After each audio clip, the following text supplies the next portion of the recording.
नमस्कार. आज आपण बनवणार आहोत नासलेल्या दुधापासून बर्फी. कधी-कधी असं होतं, की दूध आपलं नासतं, तर अशा वेळी आपण दूध फेकून देतो. तर दूध फेकून न देता त्याच्यापासून आपण चविष्ट अशी मार्केटमध्ये मिळते त्याचप्रमाणे कलाकंदची बर्फी आपण तयार करणार आहोत. त्यासाठी दुधाची फक्त सुरुवातीला टेस्ट करून बघायची आहे. नाहीतर दूध जर कडवट वगैरे लागत असेल, तर ते दूध वापरायचे नाही.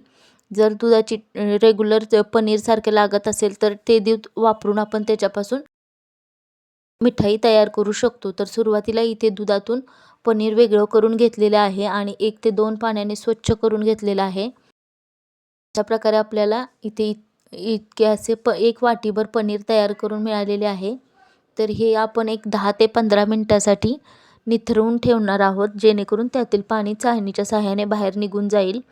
अशा प्रकारे त्यानंतर आपण एका कढईमध्ये हे पनीर घालून घेणार आहोत. हे पनीर गरम झाल्यानंतर थोडंसं वितळल्यानंतर यामध्ये आपण एक अर्धा प्याला इतका दूध घालणार आहे. याला किती पाणी सुटले बघू शकता. त्यामध्येच आपण अर्धा प्याला इतके दूध वापरणार आहोत. अशा प्रकारे दूध वापरून ते दूध आणि पनीर एकजीव करून घेणार आहोत. हे बऱ्यापैकी आटल्यानंतर थोडंसं यातील पाणी कमी झाल्यानंतर यामध्ये आपण मिल्क पावडर वापरणार आहोत. तर इथे मी साधारणतः 2 चमचे इतकी मिल्क पावडर वापरलेली आहे. हे आपण अशा प्रकारे हलवून एकजीव करून घेणार आहोत.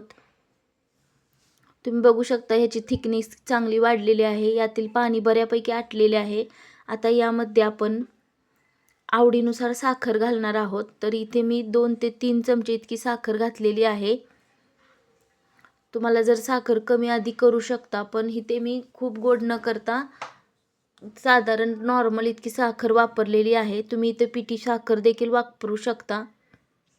साखर थोडीशी मेल्ट झाल्यानंतर आपण इथे पाणी सुटलेले आहे.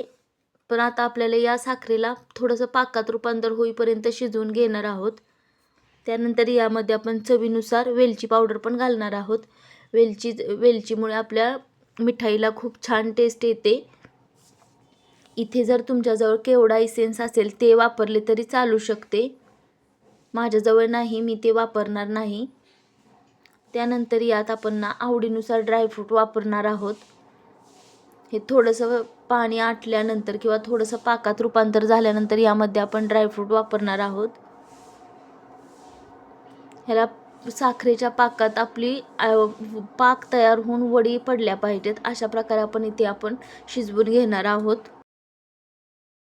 त्यानंतर इथे आपण आवडीनुसार ड्रायफ्रूट वापरणार आहोत. तर माझ्याजवळ इथे थोडेसे चारोळे आणि थोडेसे पिस्ते आहेत. ते हे मी काप करून घातलेले आहे. तुमच्याजवळ वेगळे ड्रायफ्रूट असतील ते वापरले तरी चालू शकतात. अशा प्रकारे हे ड्रायफ्रूट देखील आपण थोडा वेळ पाकामध्ये शिजवून घेणार आहोत. इथे तुम्ही ड्रायफ्रूटची पावडर जरी वापरली तरी चालू शकते. या स्टेजला आपण गॅस बंद करून घेणार आहोत. आता आपलं बऱ्यापैकी मिश्रण आटलेलं आहे.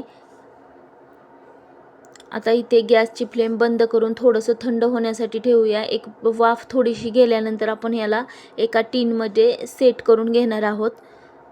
तर सुरुवातीला मी एका टीनला थोडंसं आतून तूप लावून बटर पेपर घालून घेतलेले आहे. त्यामध्ये हे मिश्रण आपण घालून घेणार आहोत. सर्व मिश्रण या टीनमध्ये घालून आपण दाबून प्रेस करून त्याला घट्ट करून घेणार आहोत. त्यानंतर आपण हा डबा आहे ते फ्रीजमध्ये अर्ध्या तासासाठी ठेवणार आहोत. अशा प्रकारे हे मिश्रण गरमच आहे, फक्त थोडीशी वाफ गेल्यानंतर आपण इथे सेट केलेलं आहे. त्यानंतर यामध्ये आपण वरून थोडेसे ड्रायफ्रूट घालून घेणार आहे डेकोरेशनसाठी. हे ड्रायफ्रूट पण आपण इथे दाबून घेणार आहोत आणि हे मिश्रण आपण फ्रीजमध्ये अर्ध्या तासासाठी सेट करण्यासाठी ठेवणार आहोत. अशा प्रकारे आपले मिश्रण आता सेट झालेले आहे. तर सुरुवातीला इथे काठा काढून घेणार आहोत. काठा सोडवून घ्यायचे आहेत इथे. त्यानंतर डबा उलटा करून आपण हे मिश्रण काढून घेणार आहोत. एका डिशमध्ये हे ओतून घेतलेले आहे. अशा प्रकारे आपले डब्यातून मिठाई निघालेली आहे आणि वरून पेपर काढून घेणार आहोत.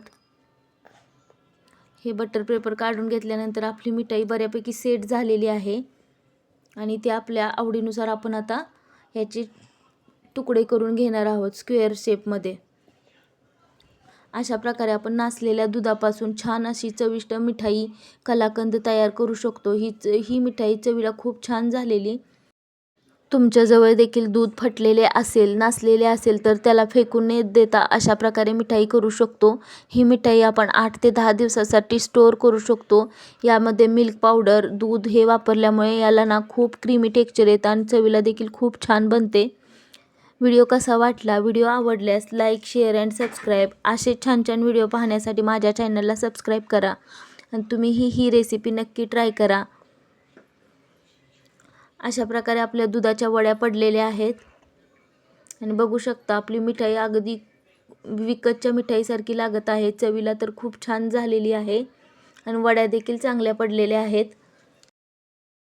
अशा प्रकारे आपण घरगुती साहित्यात नासलेल्या दुधाचा पुनर्वापर करून चविष्ट अशी मिठाई तयार करू शकतो. इथे आपल्याला खूप वेळ पण लागत नाही आणि आपली पनीर किंवा फाटलेले दूध देखील वाया जात नाही. असेच छान छान व्हिडिओ पाहण्यासाठी माझ्या चॅनलला सबस्क्राईब करा. तुम्हाला व्हिडिओ कसा वाटला? आवडल्यास like, share and subscribe. Video पूर्ण पहा. तुम्हीही ही रेसिपी नक्की ट्राय करा. धन्यवाद.